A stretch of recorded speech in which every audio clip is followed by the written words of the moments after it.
tenemos prevista una conversación entre Andrés Delic y Silvia Montoya, moderada por José Manuel Cordero. Gracias a todas las gestiones que hizo, dicho sea de paso, Juan Pablo Jiménez desde el principio. Yo simplemente le voy a ceder la palabra a José Manuel, que es el presidente de la Asociación Española de Economía de la Educación y que es quien va a moderar esta sesión para que arranque, ¿no? Cuando se incorpore Silvia, a ver si esperemos que se nos pueda incorporar pronto, pues simplemente que se incorpore con la reunión comenzada. No podremos hacer otra cosa de momento. Cuando quieras, José.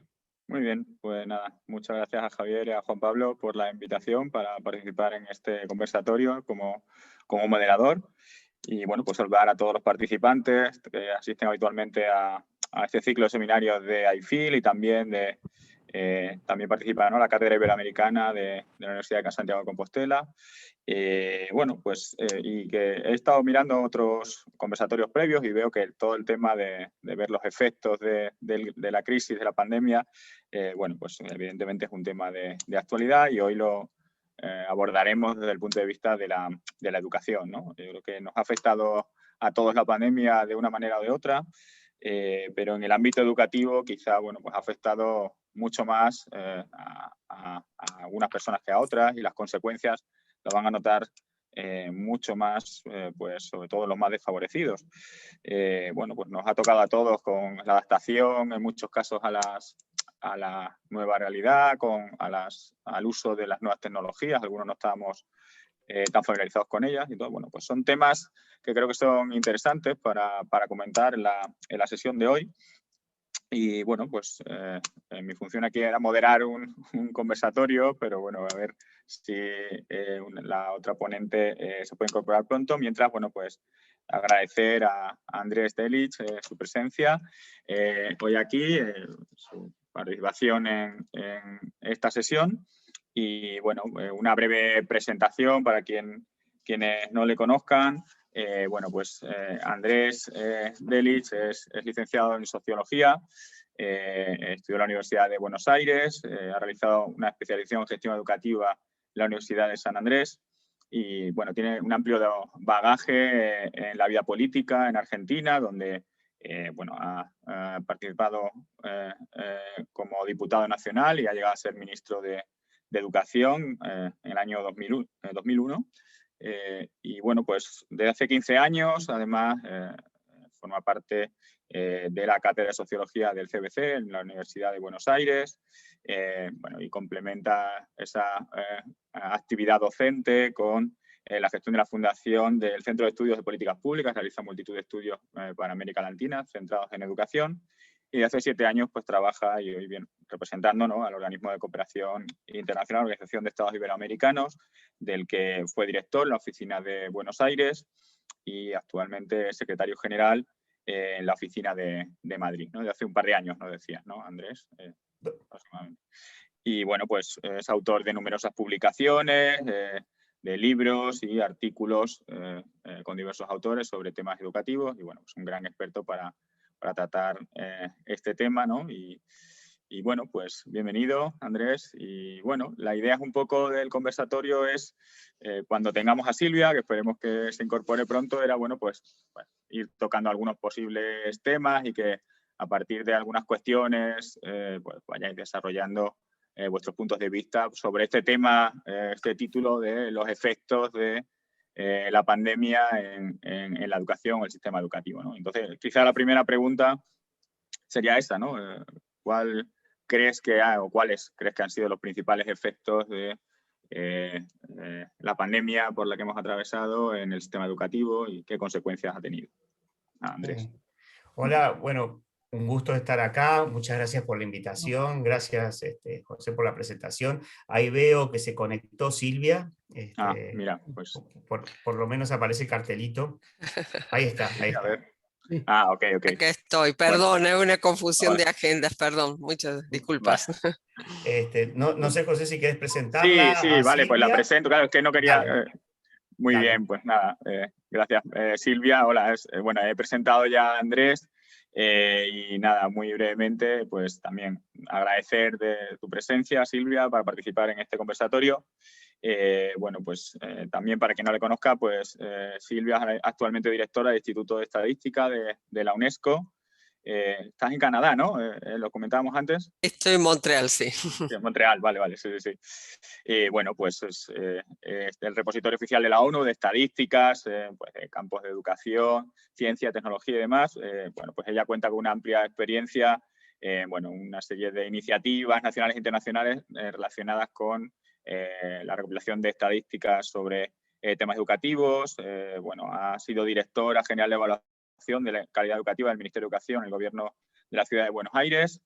Y también ha coordinado la participación de Argentina en multitud de estudios internacionales, como el Programa Iberoamericano de Calidad Educativa de la Organización de Estados Iberoamericanos, pues el estudio TEAMS, PEERS, el estudio de educación para adultos, PIAC, bueno, y cuenta además también con una amplia experiencia docente como investigadora en la Universidad, en la Pontificia Católica Argentina.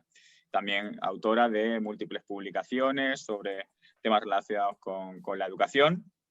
Entonces, bueno, yo creo que tenemos a dos grandes expertos hoy sobre el tema a tratar, y se trata, bueno, pues que vayan exponiendo sus opiniones. Ya había lanzado justo cuando te ha conectado Silvia, bueno, pues esa primera cuestión general de cuáles pensáis que pueden haber sido los principales efectos o las consecuencias que ha tenido la pandemia sobre los sistemas educativos, sobre la educación en general.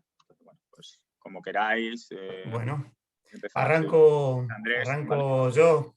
Gracias, Silvia, además, por participar nuevamente. Silvia es una extraordinaria experta reconocida mundialmente, así que siempre es un placer compartir con ella un panel como este.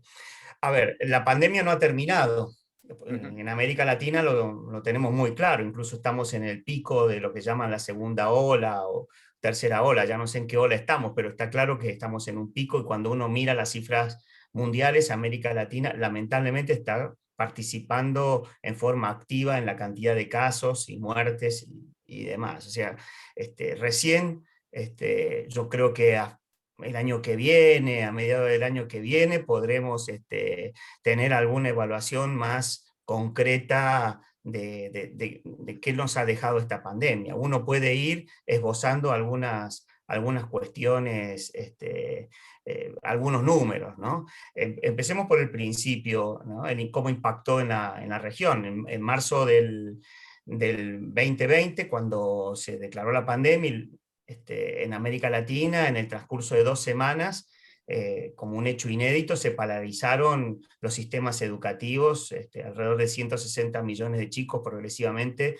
fueron dejando las clases al ritmo de que en los países se encerraba a la gente se encerraba, el confinamiento era la herramienta principal que tenían los sistemas de salud para enfrentar en el primer momento una situación que era inédita e impensada, ¿no? Entonces la respuesta fue una respuesta que también nos mostró las debilidades que tenían algunas herramientas de las cuales veníamos hace 20 años hablando, ¿no? La cuestión de la virtualidad, la educación a distancia y demás es algo que estaba presente en América Latina desde hace por lo menos 20 años con diferentes planes, desde el reparto de computadoras 1 a 1, el desarrollo de los portales por parte de los ministerios de educación, todo no era nuevo. Lo que sí fue nuevo es ver cuán poco había progresado eso en términos generales, por muchas razones.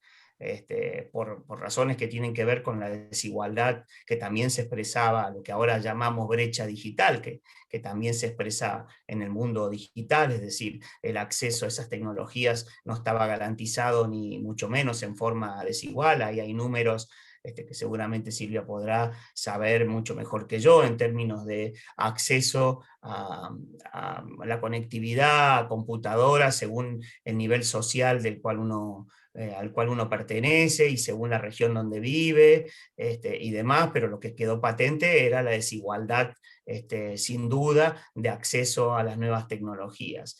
La segunda cosa que quedó patente es que durante 20 años repartimos computadoras y que eso no necesariamente hizo mucho efecto en el funcionamiento del sistema educativo. La verdad es que muchos maestros, miles, cientos de miles de maestros se pusieron al hombro en Latinoamérica, la continuidad escolar, a veces cuando se lo permitían las condiciones, a través de mecanismos como los que tenemos ahora, plataformas de comunicación virtual, muchas veces simplemente con un mail o un WhatsApp, ¿no? Entonces, digo esto porque cuando uno mira las respuestas que tuvo en general los sistemas educativos latinoamericanos, va a encontrar una diversidad de respuestas. En general, se hace mucho hincapié en la respuesta de la virtualidad y el esfuerzo que se hizo. 30 días después de comenzado este gran parate, había 22 países que habían encontrado algunos mecanismos de continuidad educativa vía la virtualidad, pero había 19 países que además habían armado sistemas a través de la televisión, la radio y demás. Quiero decirte que América Latina recurrió muy rápidamente a instrumentos que parecían de otra época porque sentía que tenía una forma de llegar mucho más potente que la simple virtualidad. No es que fuera una u otra, lo que quiero decir es que al mismo tiempo se recurrió a modelos otros y por supuesto muchos de ellos también a otros modelos más. La radio, por ejemplo, en 12 países se armaron programas construidos sobre la radio, y muchos de ellos todavía se hicieron a través de ediciones especiales, de fascículos y demás a lo largo de los primeros meses. Cuando uno mira, América Latina es la región que más días estuvo con el sistema educativo cerrado, un promedio de 160 días el año pasado, que dan idea de la magnitud del cierre del sistema educativo y el desorden además que esto produjo. Curiosamente, sistemas que suelen ser de alguna forma muy verticales, más allá de la centralización que tengan o no, verticales en su funcionamiento, se encontraron una disparidad de respuestas que va a tener mucho que ver con esto que seguramente vamos a hablar después, que es la salida. Entonces, el impacto es un impacto al cual estamos todavía viendo. Cuando uno piensa los números, piensa que solo un tercio de los países de América Latina han vuelto con presencialidad. Hay una buena parte, la mitad por lo menos, que tienen sistemas semipresenciales, están yendo algunos días y otros no. Y esto da una idea del impacto que vamos a tener. El primer impacto, sin duda, y uno ya lo puede avisorar, y los sistemas educativos lo están tomando, es la caída en la cobertura, ¿no? Para citar números de la UIS justamente, ¿no? En el 2019 había alrededor de 19, algo así como 12 millones de chicos que estaban fuera de la escuela obligatoria, y se calcula en general que por lo menos 1,5 millones, 2 millones más van a aumentarse ese número al final de la pandemia. Es decir, vamos a tener un problema de abandono escolar presente con diferentes números y, como ustedes imaginarán, además va a impactar seguramente en los grupos más vulnerables y en los sectores sociales más vulnerables. El segundo punto es seguramente en los aprendizajes. 1 año y medio no pueden sino tener un impacto directo en los aprendizajes. Cuando volvamos a sistemas de evaluación más tradicionales, podremos empezar a ver en términos de aprendizaje, ¿no? El Banco Mundial calcula una media de 11 puntos de pérdida en las evaluaciones internacionales sobre distintos modelos que utiliza, y que dan una idea de algún cálculo del retroceso en aprendizajes. Uno tiene la sensación, conversando con ministros, con equipos técnicos y demás, de que lo que está pasando es todavía más grave y que cuando lo veamos va a ser mucho más contundente. Entonces, yo diría pérdida de chicos, retroceso en términos de cantidad de cobertura, seguramente pérdida de aprendizajes, y algo que todavía no hemos aprendido a medir, que es lo que significa en las rutinas pedagógicas y escolares la ruptura de tan largo tiempo, ¿no? Es algo que todavía no conocemos, es una experiencia nueva. ¿Qué pasa con chicos que vuelven a la escuela después de un plazo tan largo en términos de su capacidad de recuperar rutinas de aprendizaje, de auto administración pedagógica y demás, ¿no? Es una tercera pregunta que todavía no sabemos y que vamos a saberla cuando efectivamente tengamos ya los sistemas de vuelta funcionando. El cuarto tema que también ya nos empiezan a señalar muchas asociaciones de pediatría y de medicina infantil tiene que ver con los aspectos emocionales que no son menores, según dicen todos los especialistas. Es decir, este es el combo en el cual nos vamos a tener que enfrentar. Enfrentar para volver a algo que tampoco nos llena de éxitos y alegrías, ¿no? Los sistemas educativos latinoamericanos ya estaban puestos en cuestión por sus resultados, por sus debilidades antes de la pandemia, y en todo caso el desafío que vamos a tener a la salida de esta situación pandémica es cómo construir escenarios distintos que no nos devuelvan al lugar donde estábamos, porque aquel lugar donde estamos tampoco era exactamente el paraíso de la educación en América Latina, ¿no? Y ahí hay una discusión alrededor de cómo utilizamos esta situación de crisis para repensar algunos elementos de organización, porque la crisis del COVID también ha mostrado definitivamente la caducidad de ciertos modelos organizacionales, y curiosamente, para poder salir de la mejor manera y poder atender los daños que ha producido esto, vamos a requerir formas de organización distintas en los modelos educativos. Si lo hacemos de la misma forma en que lo estamos haciendo, seguramente no vamos a poder mitigar todos los efectos de esta crisis. Muy bien, pues Silvia, si quieres Sí, muchas gracias, ¿no? completar un poco. Muchas gracias, Andrés. No sé si tengo mucho más para agregar, pero yo creo que, bueno, uno de los puntos que Andrés ha marcado bien es el tema de la pérdida de clases y obviamente el tema de la pérdida de aprendizajes. La pérdida del año completo tiene un impacto muy grande y tiene un impacto muy grande sobre todo en los niveles iniciales, lo que le llamamos los niveles fundacionales. Los niños que todavía no han aprendido a gerenciar, digamos, el proceso de aprendizaje, que son los primeros grados en el preprimario, que es uno de los instrumentos básicos por los cuales las mejoras de aprendizaje en general a nivel mundial se ha producido, es por la preparación previa al ingreso al nivel primario, y esos primeros 2 o 3 grados de la escuela primaria es donde los niños aprenden, digamos, a un proceso, digamos, de autogestión y empiezan a caminar los primeros pasos, y es en ese contexto donde los docentes juegan un rol mucho más trascendental, digamos, obviamente lo tienen a lo largo de todo el ciclo, pero es en esos niveles fundacionales donde esto se marca mucho más fuerte. Son uno de los puntos que más nos preocupan, digamos, a todos a nivel mundial, es qué está pasando en ese nivel preprimario y en ese nivel primario, sobre todo en los primeros grados. A medida que se avanza en el resto del ciclo escolar, hay más instrumentos y más herramientas.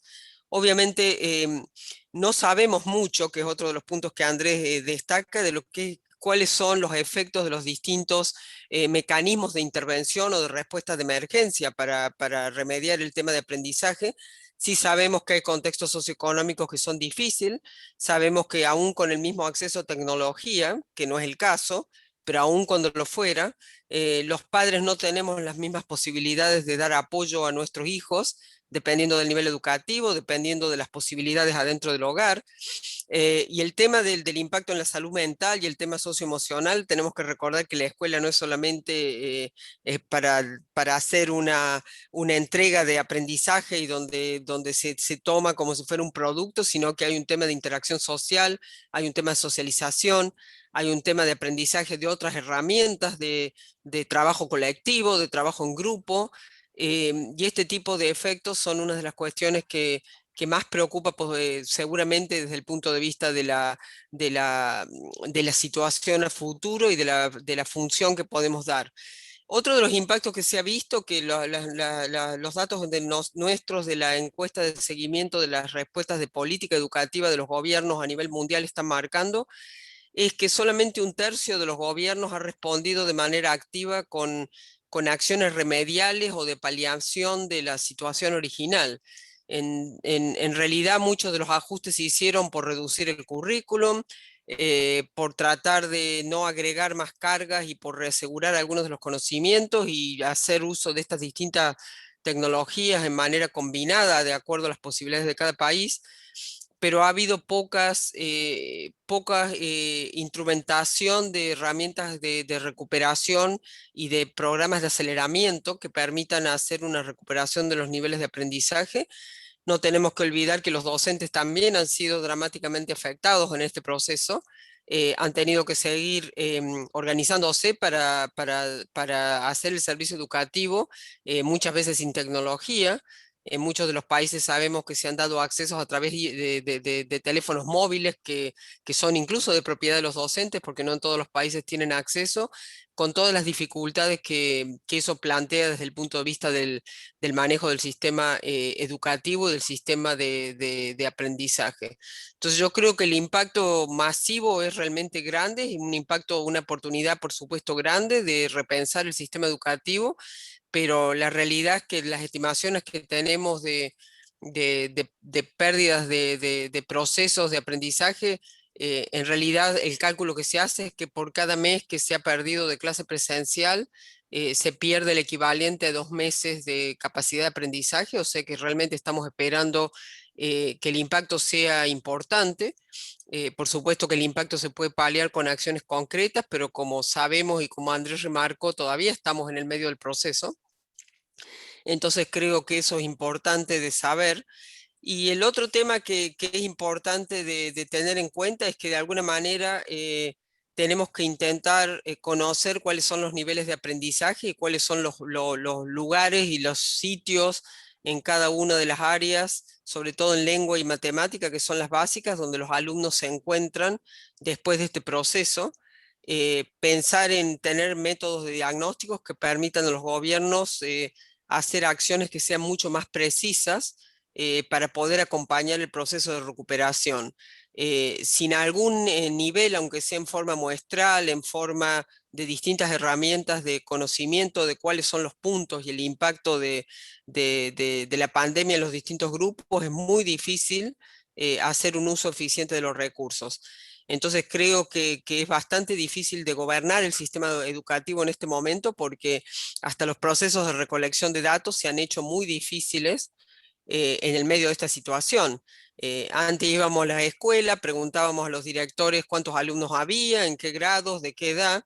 Ahora los alumnos están en la casa.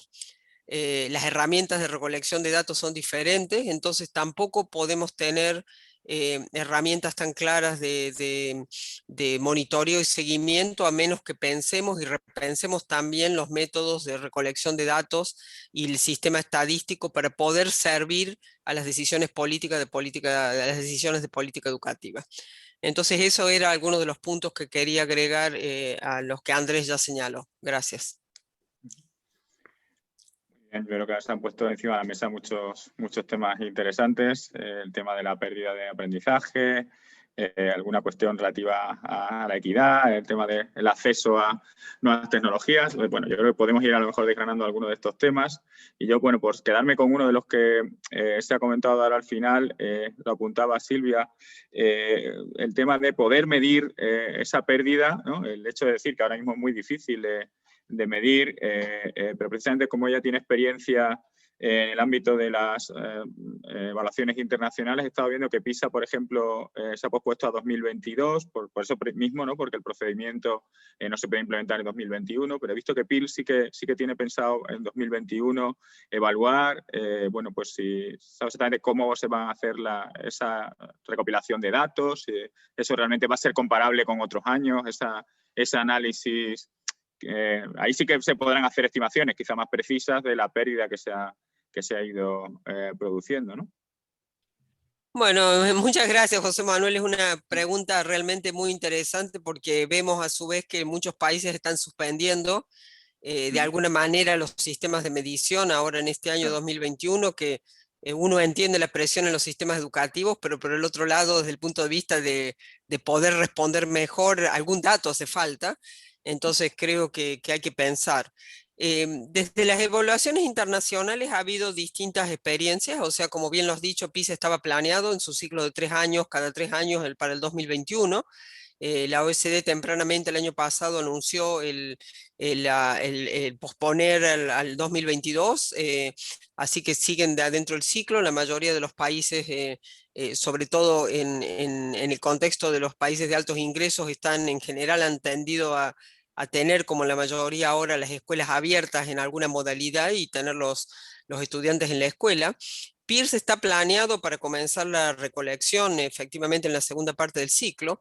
Y esperemos, digamos, que se pueda hacer la recolección de datos, porque en general uno de los cambios importantes que ha tenido la respuesta de política educativa es que la escuela, que el año pasado, hacia marzo o abril, cuando fue el primer pico de la ola, estaba casi todos los países del mundo, creo que eran 4 o 5 los que estaban abiertos, el resto estaba cerrado. En este momento los países han tendido a tener las escuelas abiertas, han buscado distintas modalidades, en algunos casos reducción de horario, en algunos casos reducción de día, pero ha habido una concepción diferente con respecto al tema de la institución escolar abierta. Hay algunos procesos que ya se están realizando en algunos países. Nosotros desde el instituto tenemos un proyecto que ahora justo esta semana está terminando la recolección. Básicamente se ha hecho una administración de la misma prueba de aprendizaje que se administró en el 2019, ahora en el 2021, a los alumnos que están exactamente en el mismo grado que se administró en 2019, que es al final de la escuela primaria, y con ese dato se puede medir entonces la diferencia en el nivel de aprendizaje de los estudiantes.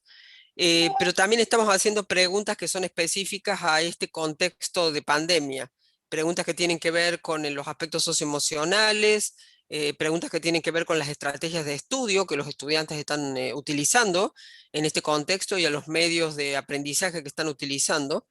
Sabemos que hay varios países que están haciendo lo mismo, que están repitiendo evaluaciones que hicieron en el 2018-2019 y la están repitiendo en el 2021. Y sabemos que es un esfuerzo grande, pero a su vez, desde el punto de vista de la política educativa, también nos hace falta saber efectivamente qué es lo que está sucediendo. Hay dos países en África que ya han realizado con algunos otros proveedores técnicos evaluaciones para mirar el impacto y para mirar cuáles son las distintas técnicas y cómo los estudiantes han reaccionado. Entonces, yo creo que no hay muchas más alternativas que las que se están planteando, de tratar de repetir alguna de estos instrumentos que ya se aplicó y tratar de mirar a los estudiantes que tienen los mismos, están en el mismo grado, tienen la misma edad, y mirar cuál es el impacto en el aprendizaje, pero definitivamente hace falta entender qué mecanismos se pusieron en política educativa, cuánto tiempo estuvieron abiertas las escuelas, cómo los estudiantes y los docentes están manejando el proceso. Fueron clases presenciales, clases a distancia, clases utilizando la radio, qué tipo de material. Entonces, este tipo de instrumentos que se están haciendo son los que están permitiendo. Nuestra recomendación es en general que en la medida de lo posible, aunque sea una pequeña muestra de estudiantes, se trate de administrar y repetir un instrumento de evaluación para poder entender dónde se está localizado y cómo responder mejor y usar mejor los recursos. Gracias. Yo totalmente de acuerdo con lo que ha dicho, porque al final para poder tomar medidas y diseñar medidas de política educativa, lo primero hay que medir realmente cuál ha sido esa pérdida, ¿no? Entonces, creo que es muy relevante. Si quieres apuntar algo, Andrés, sobre esta cuestión. No mucho lo que dice Silvia. Lo que también es cierto, y comentaba al principio, es que la forma en que se produjo el parate y la respuesta que dieron las escuelas, uno no va a encontrar una heterogeneidad incluso dentro de una misma institución escolar de las respuestas que tuvieron los diferentes docentes. los docentes en general intentaron responder desde lo que conocían con otras herramientas, ¿no? Y eso da, y con una dinámica distintas incluso en una misma institución, ¿no? Entonces eso lo que nos va a dar al final de este año, después de 2 años de, como decía bien Silvia, de irregularidades entre sistemas a veces abiertos, cerrados, distintos modelos de comunicación y demás, son aprendizajes muy, muy distintos, ¿no? Eso pone, curiosamente, el acento de la posibilidad de la recuperación en las escuelas, ¿no? Digamos, uno solamente en las escuelas, uno puede, por supuesto, y va a haber elementos sofisticados que nos den alguna idea global en los próximos tiempos de mediciones y demás, pero la verdad es que pensando en la recuperación del sistema, es en las escuelas, son los propios equipos pedagógicos los que pueden empezar algún mecanismo de procesar en qué situación están sus alumnos, ¿no? Entonces yo diría que una de las primeras tareas que tenemos es dotar de instrumentos justamente de evaluación a las propias escuelas, que puedan de alguna manera autoaplicar y dar un diagnóstico de qué situación estamos, que no es un tema fácil porque señalaba bien Silvia los años más complicados, que son sin duda obviamente el nivel inicial, pero también los primeros 3 años de la escuela primaria, que hay unos aprendizajes base ahí que tienen que ver con la lectoescritura y con la matemática, que se articulan o no se articulan, ¿no? El tema entonces es que los planes de recuperación que vamos a seguramente tener que desarrollar van a tener que ver en un nivel muy micro en la capacidad que tengan las escuelas de leer lo que está pasando con lo que ha pasado y lo que está pasando con los chicos, y pensar situaciones de selección, incluso casi curriculares, en términos de objetivos que también van a estar establecidos, me imagino yo, a partir de una lectura más global. ¿Por qué digo esto? Porque ahora empieza la discusión de qué hacemos con los chicos. Pasaron de grado, pasaron de año, digámoslo así, y no tienen los contenidos, saben, no saben qué hacemos, superan de un ciclo al otro. Empiezan todas estas discusiones que no son menores, presiones del tipo de no pueden dejarlos pasar de grado de años si no aprendieron nada, pero no tiene ningún sentido hacerlos repetir si no aprendieron, qué aprendieron, no aprendieron. Entonces vamos a requerir algunas soluciones globales, pero que a su vez estén atadas en procesos de recuperación que van a estar desarrollados en las propias escuelas. Entonces se invierte una cierta lógica del sistema educativo, digamos. Vamos a tener que poner a cabeza del sistema, me parece a mí, la cuestión micro de las escuelas, y ser capaces de darle instrumentos a las escuelas para que puedan evaluar dónde están parados y armar una propia hoja de ruta en términos de recuperación y de garantía, ¿no? Por ejemplo, chicos que han estado en primero o segundo grado y que el año que viene se encuentran en tercer grado, que están terminando el primer ciclo de la primaria sin leer y escribir, bueno, habrá que hacer una selección de cuáles contenidos o competencias nos parecen decisivos y centrarse en eso, no en el currículum de lo que hoy dice, digamos, para tercer grado, de lo que se marca para tercer grado, ¿no? Entonces, eso abre, como decía antes, es enormemente problemático porque el nuestro no son sistemas que estén preparados para ese tipo de soluciones. Estoy hablando principalmente, por supuesto, las estructuras de la escuela pública. En las escuelas privadas uno puede encontrar, por supuesto, esto en forma diferente, pero digo, en las estructuras de las escuelas públicas, que siguen siendo las mayoritarias en América Latina, esto implica un desafío organizacional y de lógica muy, muy grande, pero a la vez también una enorme posibilidad, ¿no? Muy bien, pues se han apuntado aquí algunas cosas, bueno, pues por plantear, me parece muy, muy acertado lo que está diciendo, y por ir un paso más allá, es decir, posibles soluciones, ¿no? Es decir, asumiendo, aunque no lo podamos medir todavía, quizá con datos, pero que ha habido una pérdida de aprendizaje, ¿no? Pues habéis apuntado, yo creo, los dos posibles soluciones, y una de las que bueno, pues ha sonado con más fuerza, y creo que los dos lo habéis sugerido en algún momento en vuestras intervenciones, sería esas clases de refuerzo, ¿no? El intentar compensar a los alumnos que han quedado más retrasados, que además se da circunstancia, pues lo que ya sabemos, ¿no? Que al final suele ser los alumnos que vienen de entornos más desfavorecidos, a los que sus padres no pueden ayudar tanto con el aprendizaje, porque a lo mejor los padres no tienen esos conocimientos o simplemente no tienen tanta motivación como otros padres más formados para incentivarles a que desde casa sigan aprendiendo con los recursos de los que dispongan, también por supuesto los propios recursos, el tener mejor conectividad a internet, ordenadores, tablets, dispositivos que le permitieran hacer un seguimiento de posibles clases online.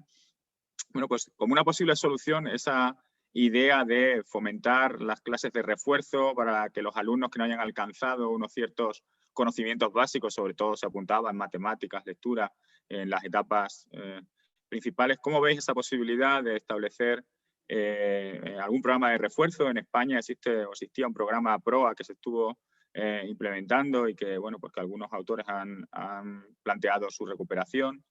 Bueno, pues eso también además tendría unos costes, porque evidentemente esas clases de refuerzo supondría contratar a más profesorado. Bueno, pues, ¿qué opinión os merece esta opción o otras alternativas que podéis plantear? Sí. ¿Puedo comenzar yo esta vez, Andrés? Sí, Silvia, sí, por supuesto.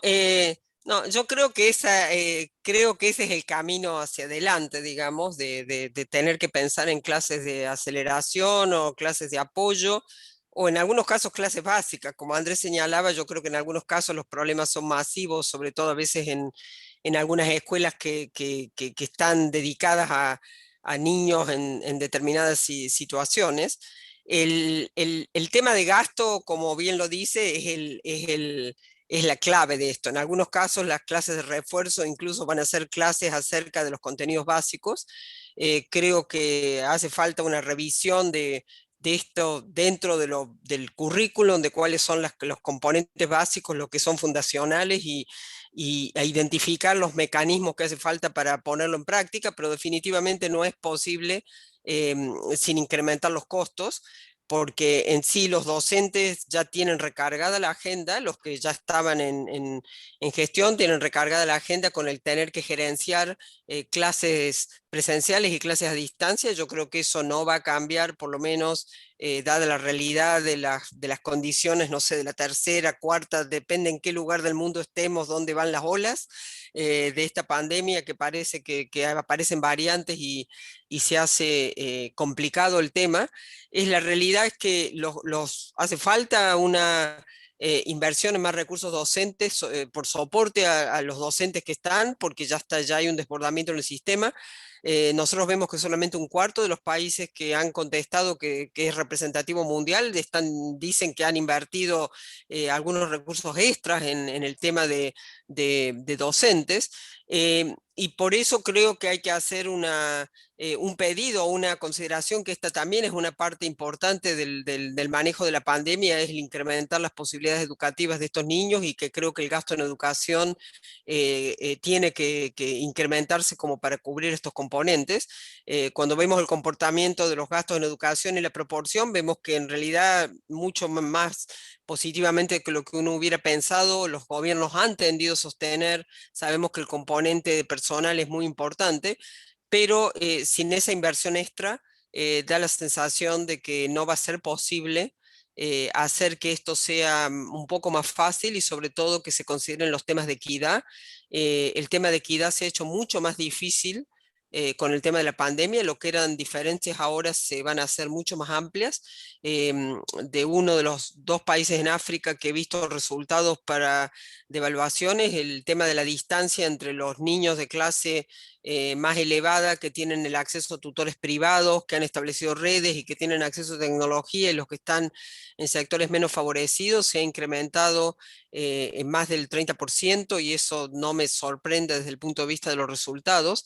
Y la única manera de solucionar es más recursos docentes dedicados y también la parte de soporte socioemocional.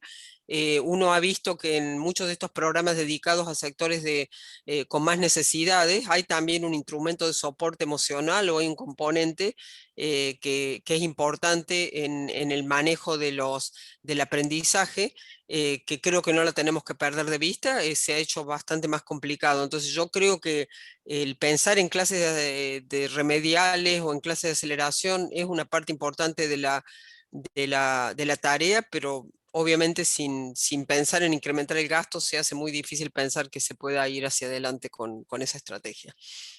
Gracias. Gracias, Silvia. Bueno, sí, dice bien Silvia, y yo participo.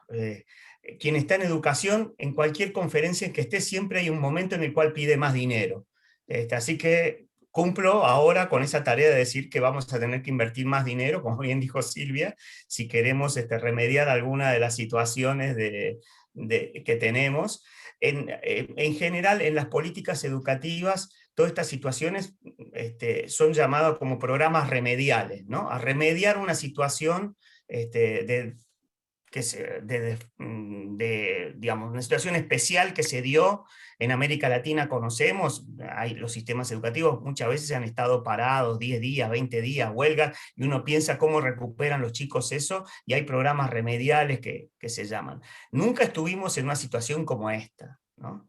Entonces, a ver, nosotros tenemos que pensar, por supuesto, en acompañamiento de clases, de materiales, de fortalecimiento de la estructura educativa y acompañamiento, pero yo creo que estamos frente a un fenómeno nuevo, 2 años prácticamente de parate en algunos países, del sistema educativo, 1 año y medio, van para 2 y demás, o esta forma de interrupción y vuelta y demás, nos dan un sistema, nos dan una situación novedosa, ¿no? Entonces yo creo que al lado del remedial, de las situaciones remediales que pensemos, tenemos ahí una tarea para repensar en dos dimensiones. La primera de ellas, que decíamos al principio, que no perdamos chicos, ¿no? Y esto no es un tema menor, ¿no? La escuela, en general en primaria, es muy buena para cuidar que los chicos no abandonen. La escuela secundaria, al contrario, hasta tiene características a veces de expulsión de los jóvenes, ¿no? Entonces, puesto en esta situación, además, a mí no me da tanto miedo la primaria como lo que puede pasar en la secundaria nuestra, en un contexto además de crisis económica y de crisis social en la que estamos viviendo. Entonces, yo diría, dotar al sistema de ojos para no perder en cada escuela y en cada comunidad chicos en la escuela secundaria es un primer desafío, y eso implica dispositivos específicos, ¿no? Tendiendo a identificar dónde están los chicos, y ahí sí pensar en dispositivos que nos permitan mantenerlos en la escuela. Y el segundo punto es, ya no se trata de recuperación de aprendizaje, se trata en muchos casos simplemente de dotar de aprendizaje que no han tenido durante un lapso muy largo de tiempo, ¿no? Entonces ahí hay un trabajo de priorizar contenidos curriculares, saberes, competencias, y ser capaces muy rápidamente de armar, yo diría, el estándar mínimo en el cual, y proveer a los docentes la capacidad para poder medirlo, de las competencias, sobre todo en primaria, mínima con la cual los chicos tienen que estar al finalizar cada ciclo, ¿no? Yo intentaría pensar pedagógicamente por ciclo esta situación, de primero a tercer grado, de tercero a sexto, y pensar un grupo de competencias y saberes que los chicos tienen que tener claro, y concentrarnos en eso en esta etapa de vuelta en los próximos año y medio, 2 años, de cuando volvamos a cierta normalidad. Y el tercer punto, que sí me parece que tiene que ver con el futuro, tiene que ver con estas discusiones alrededor de cómo esta crisis nos ayuda a pensar modelos nuevos, ¿no? Y yo creo que nos contrasta primero con una realidad organizacional, esto que yo señalaba, el sistema definitivamente tiene que ir a un modelo en el cual la escuela esté en el centro de la organización de los sistemas educativos, y esto es un cambio en América Latina no no menor, y me parece que el desembarco de las nuevas tecnologías en la escuela secundaria es una oportunidad enorme para pensar cómo ahí sí entra muy de lleno la virtualidad y estas nuevas tecnologías, abriendo enormemente las posibilidades, haciendo mucho más efectiva la escuela en términos de los adolescentes y los jóvenes, ¿no? Muy bien, sí, me parece muy acertado, y precisamente enlazo con eso último que ha comentado Andrés, porque una de las cuestiones que también os quería plantear, y yo creo que va a ser la última cuestión que lance yo, porque también me gustaría que los participantes también lanzaran cuestiones, y me han dicho los organizadores que la idea sería acabar pues aproximadamente antes de las 6, durar 1h15, 1h20 en la sesión. Entonces, bueno, lanzo la última precisamente relacionada con el tema de las nuevas tecnologías, ¿no? Realmente se apuntaba, es decir, que ya que había varios programas, se habían implementado en muchos países programas de, bueno, pues el darle a cada niño un ordenador, cada vez, tanto en el ámbito de la educación primaria, secundaria y bueno, pues en mi caso yo lo veo todos los días en el ámbito universitario, cada vez se utilizan más los nuevos mecanismos, las TICs, ¿no? Para las clases, pero realmente yo no sé hasta qué punto los profesores estaban preparados para realmente adaptarse a un contexto en el que no hubiera docencia presencial, ¿no? Entonces, no solo es tener las herramientas, que evidentemente, bueno, pues las herramientas es fundamental contar con ellas, pero también el tema de que los profesores también estuvieran capacitados para luego implementar la docencia a distancia, ¿no? Eso, evidentemente, ahí la problemática es muy distinta, lo ha apuntado antes Silvia, en primaria, donde, bueno, pues también los padres tienen que colaborar bastante para que los hijos, bueno, pues obligarles de alguna manera a participar en ese proceso de aprendizaje, en estar centrados. Quizá en secundaria ya el papel de los padres sería más reducido, ni decirlo en el ámbito universitario, ¿no? Pero bueno, ¿cómo pensáis que se puede mejorar el tema de la capacitación del profesorado para el uso de las nuevas tecnologías? Y si, bueno, si consideráis que aparte de la dotación de recursos, bueno, esa formación es necesaria, y en qué medida. Bueno, pues si queréis seguir igual, pues... No, empezamos. Pobre Andrés, siempre. Sí. No, muchas gracias. No, no, yo creo que definitivamente esa capacitación es muy importante. Creo que de alguna manera en estos programas 1-1 y en muchas experiencias uno ha estado cercano a una experiencia en un ámbito urbano como la ciudad de Buenos Aires, en Argentina, donde estaban los programas y cada docente y cada alumno tenía una computadora. Uno podía ver que al principio la utilización era más por ahí, por fines más administrativos, es decir, para el gerenciamiento de la clase, para el registro de las notas, y menos desde el punto de vista hasta que se hizo de alguna manera alguna costumbre y se empezó a aprender el uso del recurso. Yo creo que como todo cambio cultural lleva tiempo, y creo que es crítico el tema de la capacitación y el poder usarlo en forma ágil. Lo que nosotros miramos de las estadísticas a nivel mundial y dependiendo de la región es que es bastante heterogéneo el mapa. En algunos casos sí ha habido capacitación y había mejor preparación para afrontar este cambio, pero este cambio no era masivo como es ahora. De repente eran algunas clases, algunas lecciones, alguna combinación con el tema presencial, donde la presencialidad era la mayoría del sistema de enseñanza-aprendizaje, a pasar a un sistema masivo donde es el uso de la tecnología es casi el centro de la cuestión. Creo que necesita, por supuesto, que capacitación, creo que es uno de los puntos claves para el entrenamiento y para la capacitación y el dotar de instrumentos a los docentes, el manejo de tecnología, como lo es también el manejo de la evaluación en forma de formativa, digamos, el poder utilizar bien cómo hacer diagnósticos de evaluación, cómo devolverle a los alumnos. Creo que desafortunadamente las posibilidades dependen mucho de la región del planeta y de la región del país, en muchos casos donde uno esté localizado. Hay partes del mundo donde es más fácil tener un teléfono móvil y planteárselo desde ahí porque la tecnología es más difícil, la conectividad es muy complicada y de alguna manera se utiliza más el teléfono para el sistema ahora de emergencia y de respuesta. Entonces creo que obviamente depende de cada situación en particular, pero creo que hay una deuda todavía, una asignatura pendiente de capacitar en forma más efectiva para el uso de la tecnología, y como todo, el equilibrio hacia dónde va. Yo no creo que se converja a lo mejor en alguno de los niveles educativos a un sistema totalmente remoto o a distancia.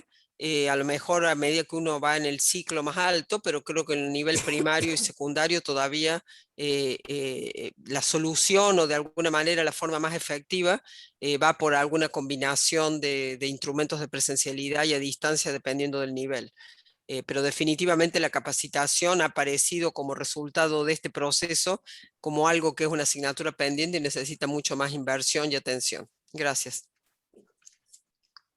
Sí, a ver, yo participo de todo lo que dice Silvia. Efectivamente, la capacitación docente es un punto nodal en este tema. Hay una cuestión cultural, es cierto que lentamente también se va reemplazando una generación, llamémosla así, analógica en el mundo docente, hacia una generación más joven que se incorpora ya siendo nativa digital, y eso impacta también en el mundo docente, va produciendo una cierta transformación. El punto está en que la forma en que está organizada la escuela en general es todavía una forma de organización analógica. Entonces, girando alrededor de ciertas herramientas que son históricas de la escuela, ¿no?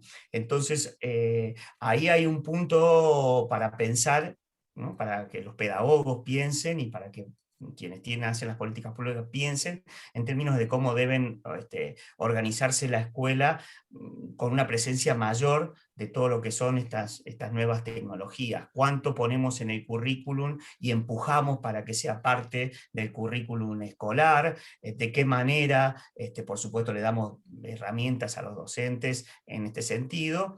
Y yo agregaría un elemento más que está presente en el sector privado de la educación en América Latina y muy poco en el sector público, que tiene que ver con el uso de las plataformas educativas, ¿no?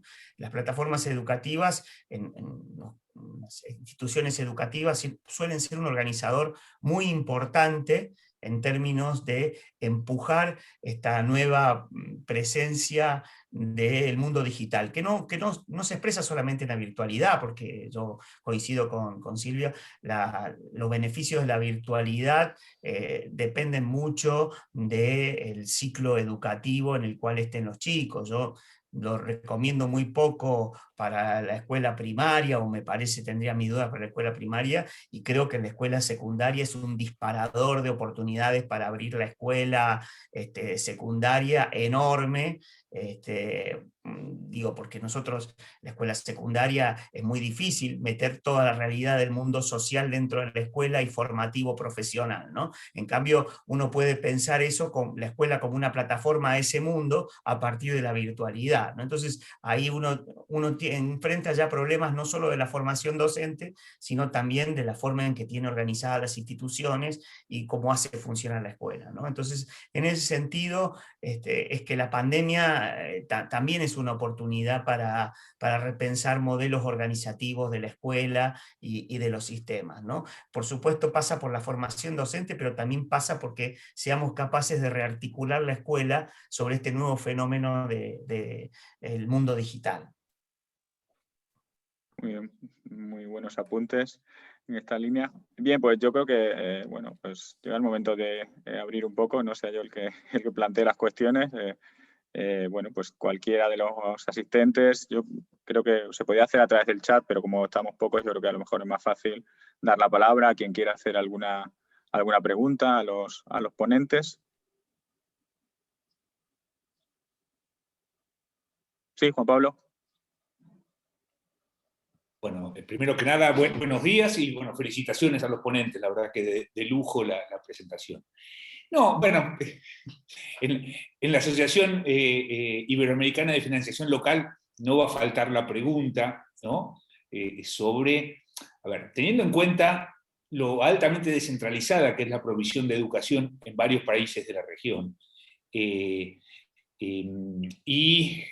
uno podría pensar, o mejor dicho, lo que uno ve es que este impacto, el impacto de la pandemia ha ha discriminado según regiones también territorialmente, y lo que se ve es un aumento de la desigualdad territorial, ¿no? Que ya era muy importante antes. O sea, uno podría pensar que América Latina tenía comorbilidades en ese sentido, ¿no?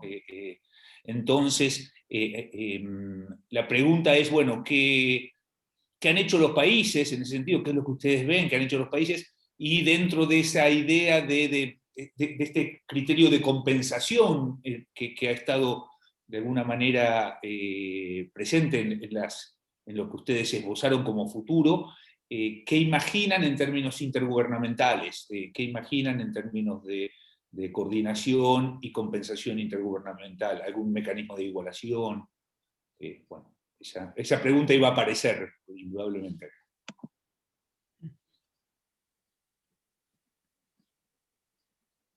Sí. Se Andrés, la dejo a la por cambiar economista. vale. Pues Si nada, quieren, Silvia. arranco yo, pero me da un poco de vergüenza siendo sociólogo entre tantos economistas. Vaya, usted siempre habla, así que adelante. No, Andrés, a ver, sí. básicamente sí te puedo responder una primera parte, que es lo que han intentado hacer los países. No, a ver, volviendo al principio, ¿no? ¿Qué es lo que han tratado de hacer los países en esta región? La pregunta sería, ¿por qué enfrentamos de forma diferente a los países europeos, digamos a España, que es donde estoy ahora, y demás?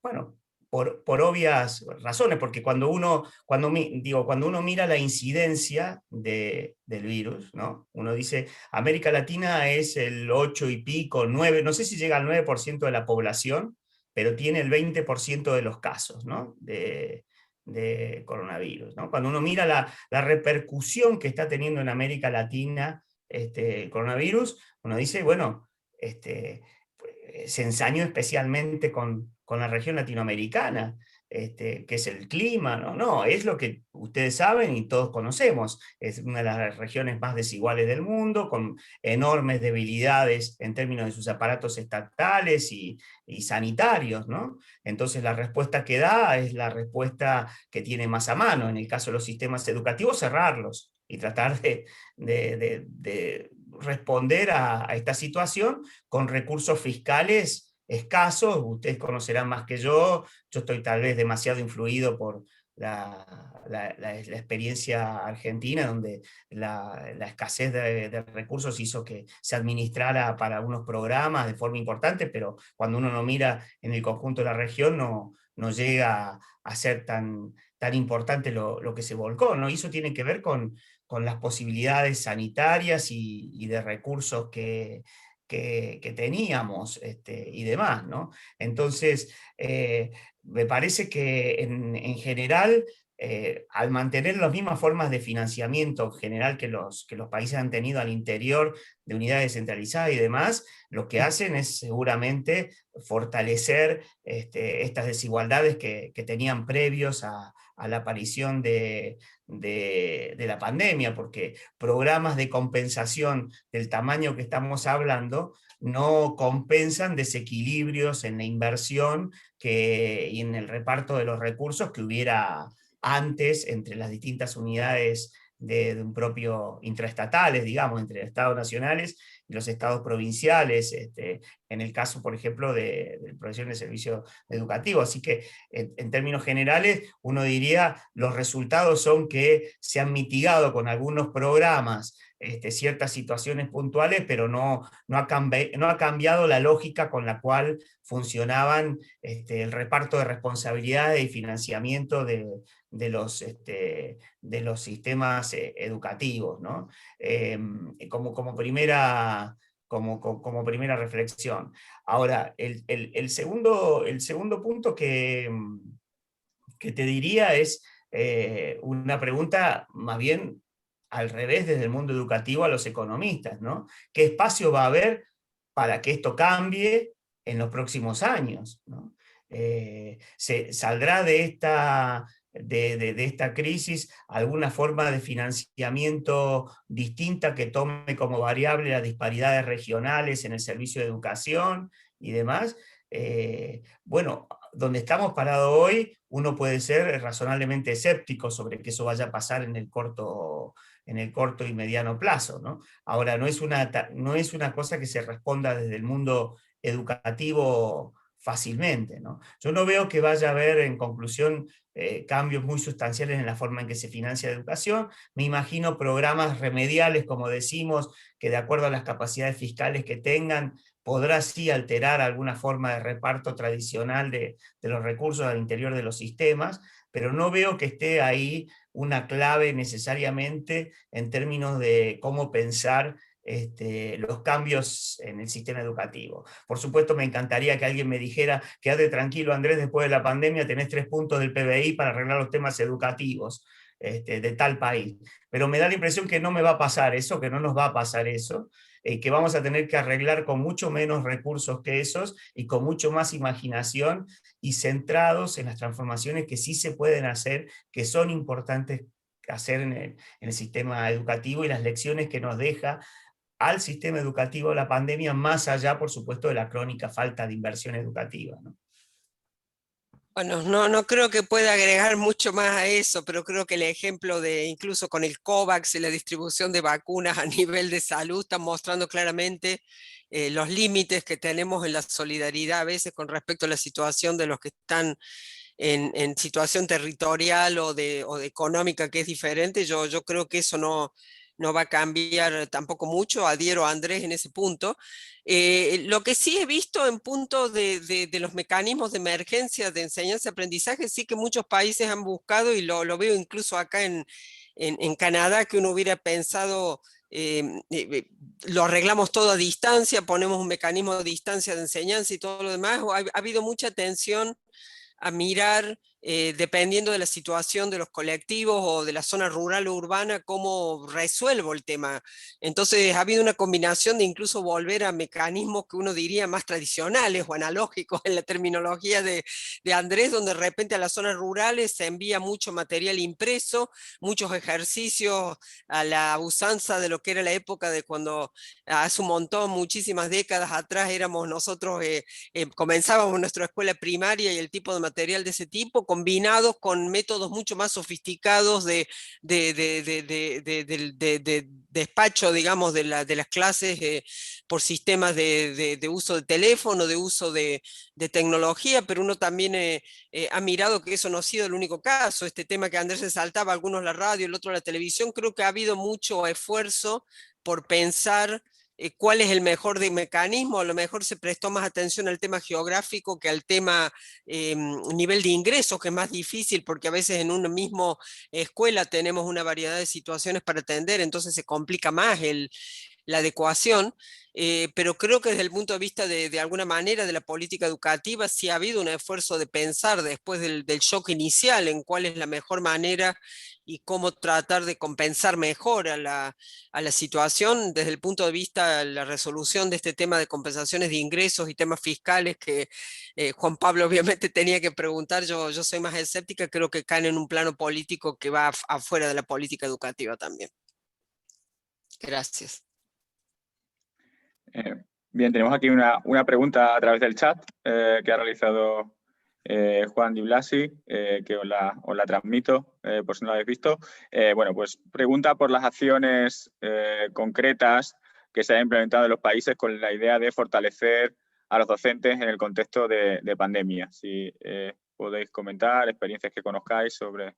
Sí, yo puedo tomar esa. Nosotros, como dije, tenemos una encuesta de seguimiento de las políticas educativas, de jure, de políticas educativas, debo decir.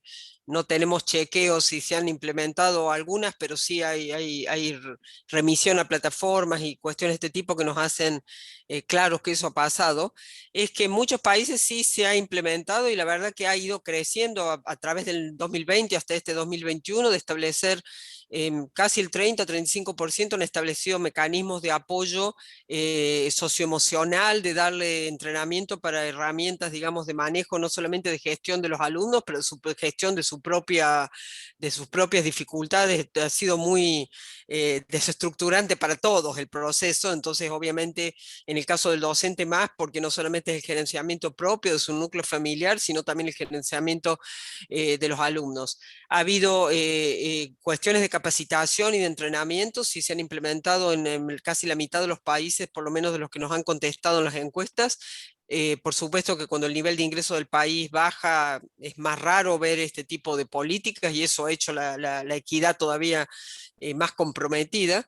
Y el otro tema es que en muchos países, obviamente en los de mayores ingresos mucho más claramente, se han dado subsidios a la inversión o al cubrimiento de los mecanismos móviles de conexión, digamos, desde el teléfono, desde la cuenta del teléfono, hasta accesos a compras de computadora o mecanismos a la protección, a la cobertura de la conectividad y de los costos de conectividad. En el caso de algunos países, implementación, a lo mejor por donantes de alguna compañía, de tener el internet libre para la conexión de los docentes. Ha habido cuestiones de ese tipo que han sido desde la variedad esta del socioemocional a las herramientas concretas de capacitación, a la cobertura de algunos de los costos que el proceso también ha tenido en los docentes, pero nos es muy común también ver en muchos de los países que el docente de repente ha tenido que estar conectado las 24 horas al internet, o ha tenido que usar su teléfono móvil y no ha tenido ningún mecanismo de cobertura. Eso también desafortunadamente pasa mucho, o sea que tampoco hay que tomarlo como una cuestión general. Este tipo de medidas generalmente aparecen mucho más en los países de ingresos altos. Y eso también va a hacer la recuperación, creo que va a marcar mucho más las distancias entre los dos tipos de países. Gracias. Sí. Andrés, ¿algún apunte al respecto? Bueno, Silvia tiene un panorama mundial mucho más, más preciso que el que puedo tener yo. Yo tengo uno más latinoamericano. Ahí ha habido algunos mecanismos de compensación, como decía ella, algunos países sobre el tema de los datos y el teléfono celular de los docentes. Ha habido programas de ese tipo, de apoyo, por supuesto, en contenidos para que puedan brindar clases, contenidos pedagógicos y demás. Ha habido una cierta priorización en muchos países a medida que avanzaba ahora o se ponía en marcha la vacunación, en el sentido de tomarlos como un grupo especial en términos de vacunación, pero no ha habido, que yo sepa, por ejemplo, algún tipo de compensación salarial por el esfuerzo de la virtualidad y nada, eso no, por lo menos no ha habido en los países de América Latina, ¿no? Que yo sepa, en España tampoco los ha habido. Javier, yo creo que quería apuntar alguna cosa, ¿no? Sí, a ver, claro, las cosas se ven seguramente muy diferentes dependiendo de los lugares donde uno está, ¿no? Imagino que los problemas que tenemos en España son muy distintos de los problemas que hay por Latinoamérica y que hay por otras partes del mundo.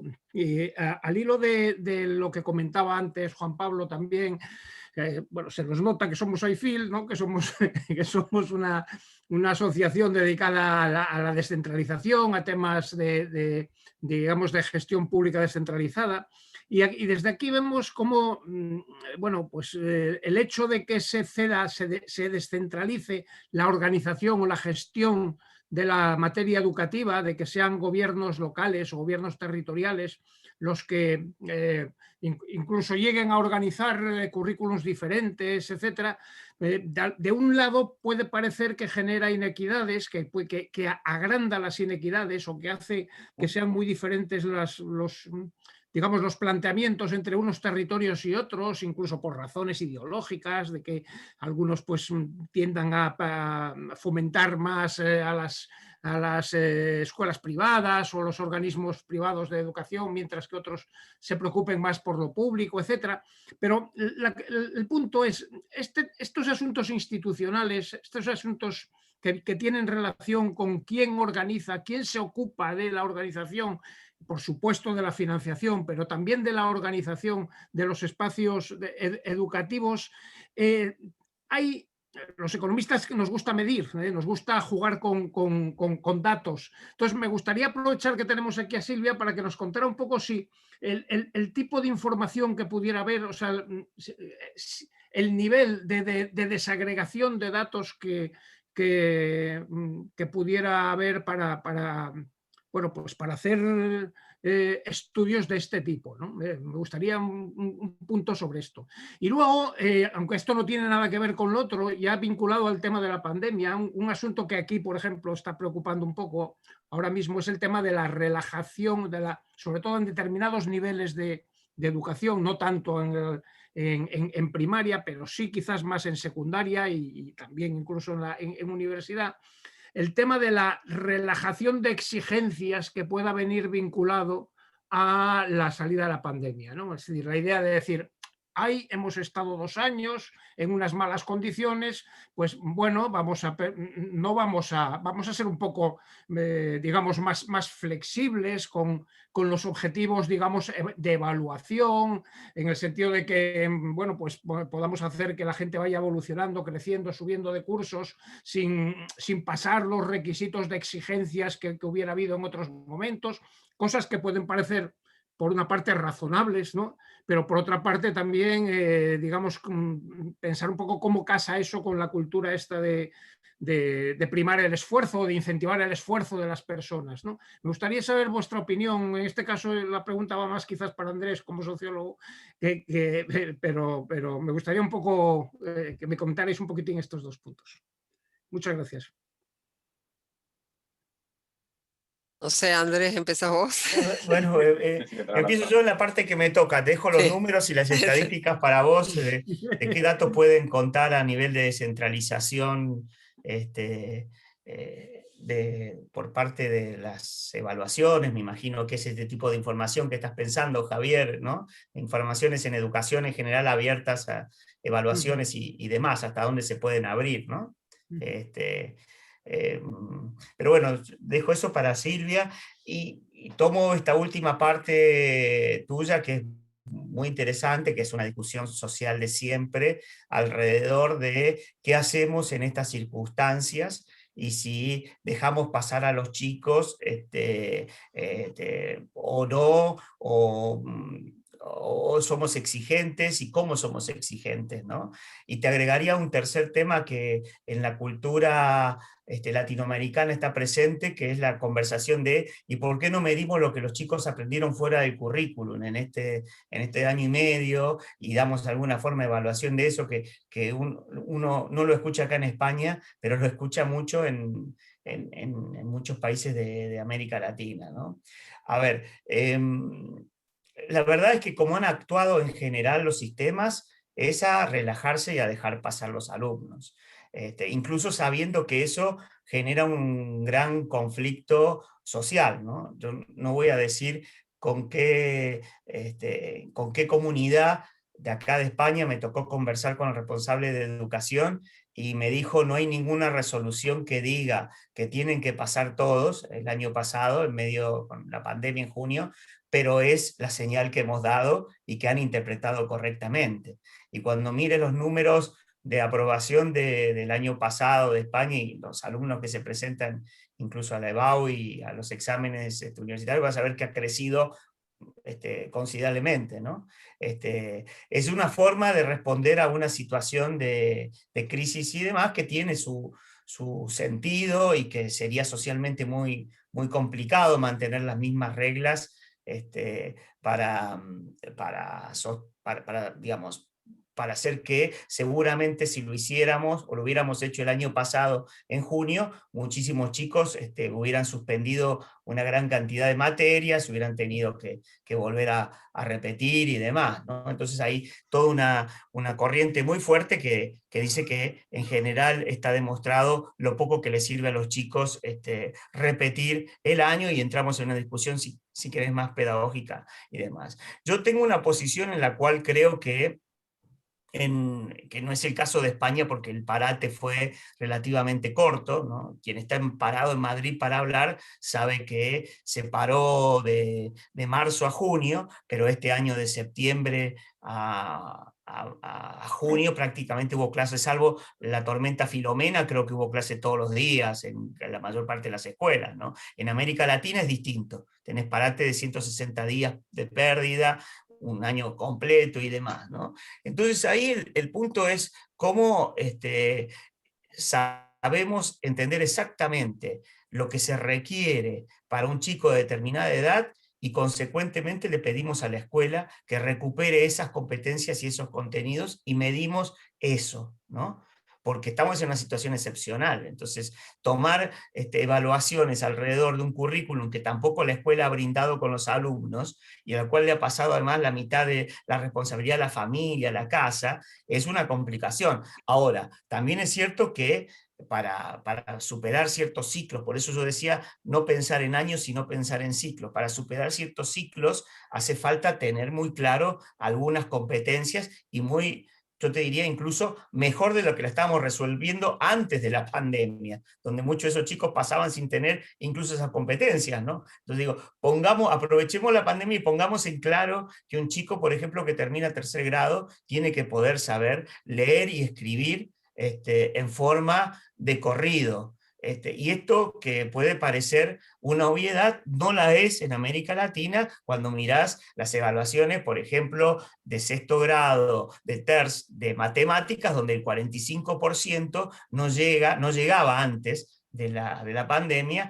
al nivel mínimo 1 de las evaluaciones. Entonces, arrastramos eso, viene la pandemia, lo que digo es, repensemos qué es lo que evaluamos, ¿no? ¿Qué le damos a la salida de la pandemia como objetivo a la escuela? Y de qué manera evaluamos el cumplimiento de esos objetivos. Incluso nos podemos llegar a encontrar con que estamos pidiendo más de lo que, y evaluando más de lo que incluso evaluábamos antes.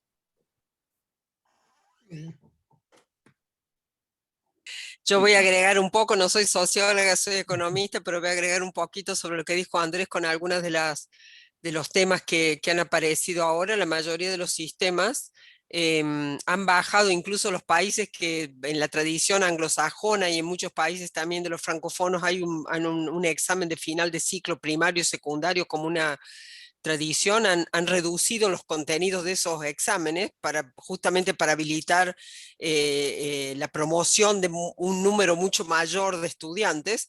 Y uno sabe de algunos sistemas porque por el trabajo sabemos que van en sistemas que son claves, como el tema en Francia, han reducido algunos de los contenidos del examen, digamos que es el que les permite la finalización del ciclo, porque el año ha sido irregular y porque muchos de los contenidos de alguna manera se han puesto se han visto reducidos, pero esto es un fenómeno que vemos en casi todos los países que nos han contestado, nos han dicho de que han hecho ajustes y en algunos de los países directamente han suspendido este examen de finalización y se ha dado por finalizado el ciclo, que va un poco en la línea de lo que Andrés está mencionando, que es que ha habido una tendencia a esta cuestión de mirar. Yo creo que es una oportunidad igual única por este mismo punto de que hay ciertos parámetros que con esta agenda de los objetivos de desarrollo sustentable se hicieron algunas definiciones de los contenidos o de las calificaciones o de la competencia que los alumnos debían tener al final de algunos de los ciclos, que se llaman nivel mínimo de aprendizaje para cada uno en lengua y matemática, y creo que de alguna manera esta pandemia ha logrado poner en el centro estas definiciones, y algunos de los puntos es que, por ejemplo, un niño al final del nivel primario sea capaz de poder leer un texto, de comprender el sentido, de extraer el significado, y de alguna manera con eso hemos logrado de alguna manera en todas las conversaciones poder instalar que por lo menos aspiramos a algunos de estos puntos, y que creo que son algunos de los puntos que los países están adoptando, digamos, como tema de referencia. O sea que yo creo que nos permite situar esta conversación evaluación, como bien decía Andrés, en referencia a este tipo de definiciones, que son cuestiones mínimas, que somos las que nos debemos preguntar en la aspiración. Con respecto al nivel de datos, no hay mucho dato desagregado, hay datos de evaluaciones y de anteriores a la pandemia, sí, porque hay evaluaciones que hacen evaluación de algunas regiones y se pueden obtener datos más desagregados. Desde el inicio de la pandemia hacia acá, incluso obtener datos de matrícula o datos de docentes por región geográfica, nosotros estamos recolectando y tenemos datos para creo que alrededor de 40 países o 45, porque el nivel de las diferencias a nivel internamente, a nivel regional y por nivel de privado público son de interés, pero ha sido muy difícil encontrarse con los datos. Hay datos para algunos, y para el estudio este que nosotros estamos haciendo de nivel de aprendizaje en los 6 países de África, es Kenia, Zambia, Burkina Faso, Burundi, Costa de Marfil y Senegal, la muestra es de 5.000 estudiantes y estamos mirando el tema regional. Porque el tema regional es una de las dimensiones más importantes donde se va a poder mirar algunas de estas cuestiones de datos y de situaciones que existen a nivel internamente de cada uno de los países, pero encontrarse con datos desde el 2020 para acá es bastante heroico, diría yo, en términos de poder encontrar datos y datos de gasto público. Lo único que se puede conocer, por ejemplo, son datos de presupuesto. Los datos de ejecución son bastante escurridizos y difíciles de encontrar, pero creo que por lo menos a nivel hay mucho más respuesta cualitativa, perdón, de situaciones. ¿Has perdido alumnos? Sí, puede ser. Entonces son todas estimaciones que no dejan de ser subjetivas, obviamente en muchos casos basados en conocimiento de los países, pero también muchas veces políticamente correctas. Porque nadie está contestando que se han promovido automáticamente los alumnos, por ejemplo, pero políticamente está instalado en los sistemas que se ha promovido todos los alumnos, porque o se define un ciclo, en lugar de definir primero, segundo, tercer grado, defino el primer ciclo de la primaria, entonces no repito a nadie, pero de todas maneras se arma como una burbuja de aprendizaje alrededor del ciclo. Entonces creo que los datos que estén pasando desde el 2020 para acá necesitan algún proceso de curación después del tiempo para mirar efectivamente qué es lo que está pasando. Gracias. Muy bien, no veo ninguna pregunta más en el chat. Nadie ha pedido la palabra. No sé, a ver, Javier. Y estamos más o menos en la hora prevista de finalización. Estamos en tiempo, just in time. Y bueno, pues nada, no nos queda más que, oye, agradeceros mucho, especialmente a Silvia y Andrés, vuestro tiempo, vuestra participación, vuestra excelente disposición y vuestras opiniones, vuestros planteamientos. Gracias también a José Manuel por la moderación del acto. Muchas gracias a todos los que os habéis conectado. Y simplemente decir que desde AIFIL continuaremos tratando este tipo de temas. Y para acabar la temporada, la última presentación que tendremos será en el mes de julio, a finales de julio, en la que haremos una cosa excepcional que no hacemos habitualmente también, que es presentar un libro de dos primeros espadas económicos, Michael King y Joan Slemrod, que presentarán un libro de su reciente publicación. El título muy sugestivo, Rebellion, Rascals and Revenue. El subtítulo todavía es más sugerente, dice algo así como, en castellano sería Locuras fiscales y conocimiento a través de los tiempos. Como veis, el título promete. El libro no es especialmente duro en términos académicos, pero es realmente interesante. Y bueno, pues la última semana de julio tendremos esta sesión de la que os avisaremos convenientemente en su momento. Por mi parte nada más, muchas gracias a todos, insisto, especialmente a los dos ponentes, también a Juan Pablo por las gestiones iniciales de todo esto, y nada, hasta la próxima sesión. Muchas gracias. Muchas gracias. Hasta Buen luego. día, buenas tardes. Chao, chao. Buenas tardes, Andrés. Luego. Hasta luego. Adiós a todos.